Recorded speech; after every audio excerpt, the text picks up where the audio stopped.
YouTube, vlogging for health. It's Abner. I'm filming on my webcam at the moment because my camera is out of commission. My iPads and all of that, I can't bother to film with those today because it's just annoying. Anyway, listen, I have this problem. I have this major problem at the moment, and it is this. I have no appetite. I have no appetite. Like yesterday, I literally had to force myself to eat the potato thing that I made. I have no appetite whatsoever. And I'm not sure if this is normal at this day. I don't know. I know everybody's different, so I can't really say if this is normal or whatever. But I feel really like low. Like, what's the time today? It's 12 o'clock and I haven't had anything apart from some water. And I know people will say, just have something, give yourself, make sure. Like, I actually tried to have a peach and I felt sick. I tried to have a bit of a banana and I felt sick. Tried to have a bit of juice and I felt sick. So, I don't know what's going on at the moment. I don't know if it's because I'm just, I don't know. I really don't know. I don't know what it is. If any of you that's watching this has got any like answers or any insight into why I might be feeling like this, then please do let me know, because I'm kind of a little bit fed up. Anyway, I'm not really going to do a vlog today. I'm just going to do a little chit chat with you guys. I wanted to quickly talk about the video that Freely did a video about Charles Trippy. I think that's his name is. I'm going to just quickly check to make sure that's his name. Charles Trippy, yeah? He's got cancer, right? He's got a brain tumour. And Freely spoke about how there's so many people out there that have like a terminal illness or have a fatal illness that are continuing to consume the same food that they were consuming before, and you know, having the chemotherapy and just kind of, you know, hoping the chemotherapy will work and not trying to do anything else on top in terms of natural remedies or in terms of changing their diet to actually help to cure the you know, the cancer or the illness or whatever it is that they have. And I wanted to address this because I know somebody who had cancer and the person didn't survive, they died. And this particular person, I did speak to them and I said, why don't you try a raw food diet? Even if you don't want to do fully raw, why don't you try a plant-based diet? And they were not really listening. They just kind of carried on eating pizza and ice cream and burgers and chicken and all the other kinds of food that really isn't going to help if you have cancer. And there's another lady, and I'll put the link below for her Facebook, and I don't know her personally, but I've had quite a few people send quite a few people on my friend list put it on their wall that she has had several strokes, and she's got brain cancer, I think. And I don't really know much about her diet, to be honest with you, so I don't really want to go too much into it. But from just some of the pictures that I've seen on her Facebook page, some of the food, like macaroni and cheese, all that different kind of stuff, is not really going to help. And so I did post something on her page, and I said, look into a raw food diet, because there's a girl called Megan who's cured her brain cancer with a raw food diet, and it took 3 years altogether, but she cured it. And so I did leave a comment on her page and said to her, if you haven't tried it before, or if you haven't tried it yet, do look into the raw vegan lifestyle, because it is possible. I'm not saying to her that it's definite, because you don't know how, other circumstances that could affect what she's, going through at this point. Even stress alone, you could be on a raw vegan diet, and stress alone can in a sense counteract the effect of any kind of like diet or medication that you're going to take. Stress can actually cause illness, and a lot of people don't really understand that. They sort of think, okay, I'm eating all this food and it's amazing and I'm great, and so I'm never going to get sick. But stress can kill you as well as the food you consume. So you need to look at your lifestyle generally, as well as not just food, but also your stress levels. So what's going on in your life that's causing you stress? What's happening in your life that's causing you to feel any kind of stress at all? So it's important to actually understand that you need to evaluate your entire lifestyle to help if you're going to cure your any kind of illness naturally. Even if you're trying to use medication, you still need to look at your lifestyle generally. And I think sometimes people just go and have the chemotherapy and they just don't think about everything else. They just think the chemotherapy is going to be the cure-all and that's it. And I don't really agree with that. I really do think that there's so much that we can do as individuals to help to alleviate illnesses. It's not just about going to the doctors and saying, right, I'm ill, give me some medicine please, cure me because I need help. I think some of these illnesses can be prevented. Not to say that food alone is what causes sickness, because it doesn't. As I said, stress can cause sickness. Also, your environment as well can cause sickness. There's so many different factors that can cause it.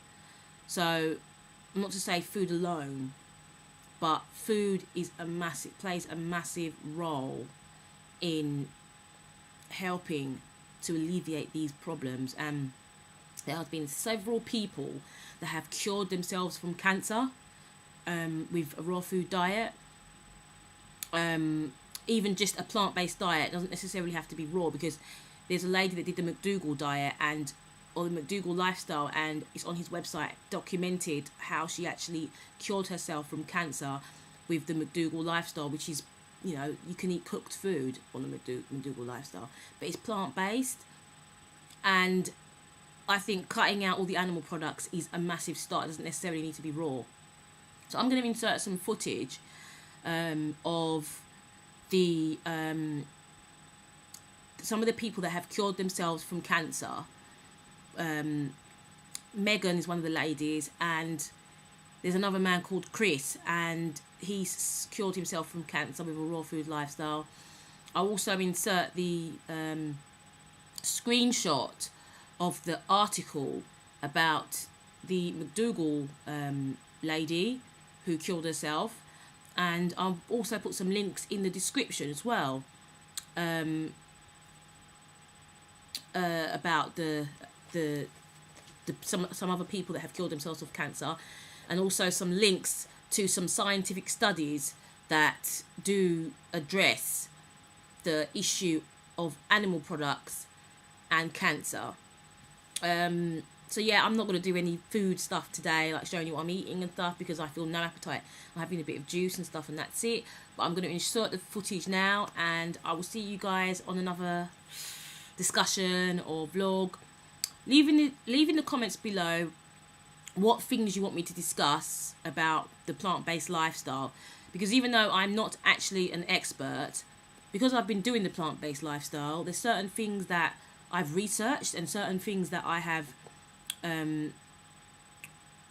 certain things that I had questions for those specific things when I first started, and I found out the answer by researching it researching it myself. So if you don't want to have the time to research certain things, and you just want to just ask me a question about something that I might have experienced and how I overcame that specific challenge, please do leave a comment below, and I'll see if I have an answer to it. Anyway, thanks a lot for watching. This is Up and Off for Vlogging for Health, and just stay tuned and watch the footage that I'm going to insert. Thank you, bye. Hey guys, so we got some news that we wanted to share with you. We got some news. So I guess I'm going to sort of captain this conversation, just because I'm sure it's not something that Charles wants to talk about a lot, and he's still having some talking issues. He's doing much better though, which is better. Great. We're going to get him back in some therapy in a little bit.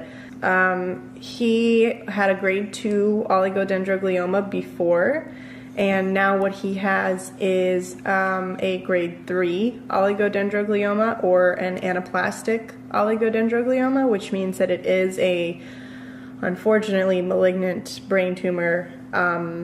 You can call it what you want. It is classified as a type of brain cancer. My name is Megan Chiro. I'm 17 years old. I'm from New Jersey, and I'm here at the Woodstock Fruit Festival because raw food changed my life.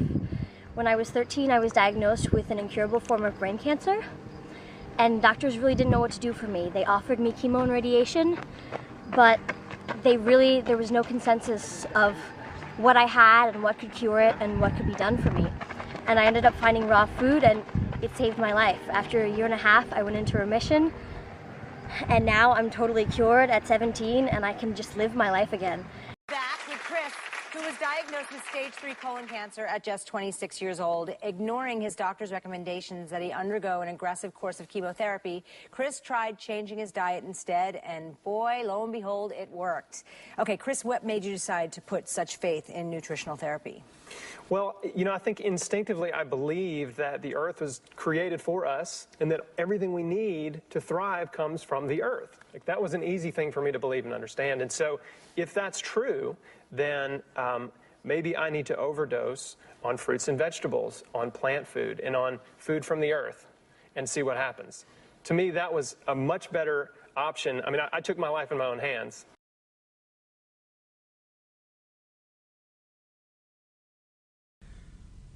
Just like with diabetes, the same diet that prevents heart disease can be used not just to treat it, but to reverse it. Next year will be the 20th anniversary of Dean Ornish's landmark research showing that without drugs, a near-vegan diet could reverse atherosclerosis, dissolve the plaque, open up the arteries. Well, if that's the case, can't we just eat whatever we want, and then just start eating vegan after our first heart attack to dissolve the plaque away? Unfortunately, there's a little something called sudden cardiac death. Half of those that die of heart disease just drop dead, so our first heart attack may indeed be our last, but not in the way we were hoping. So what's Ornish up to these days?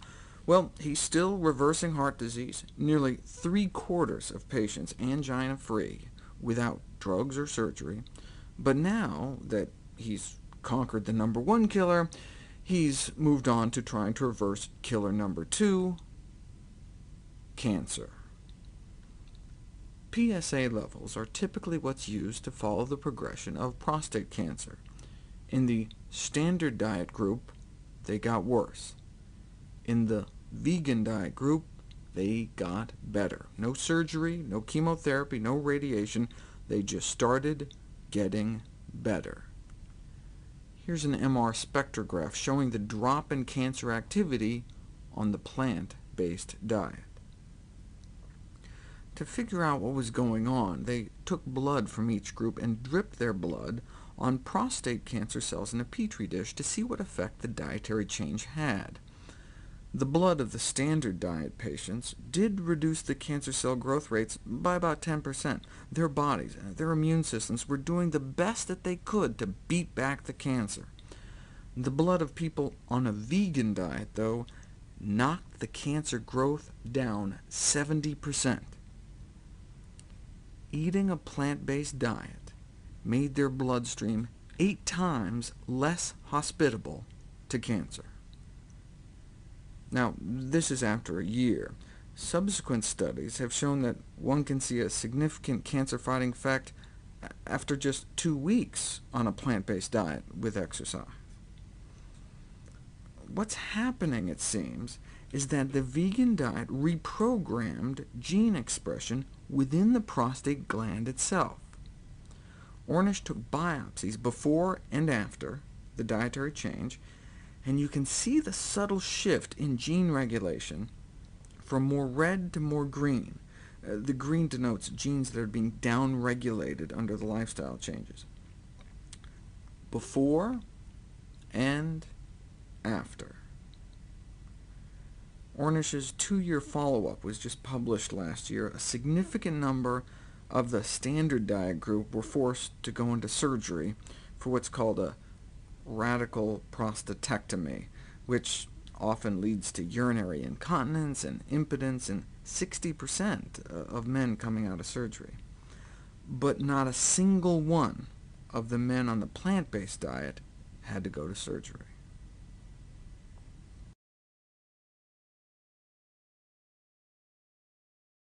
Every once in a while, guys, you gotta treat yourself. Treat yourself.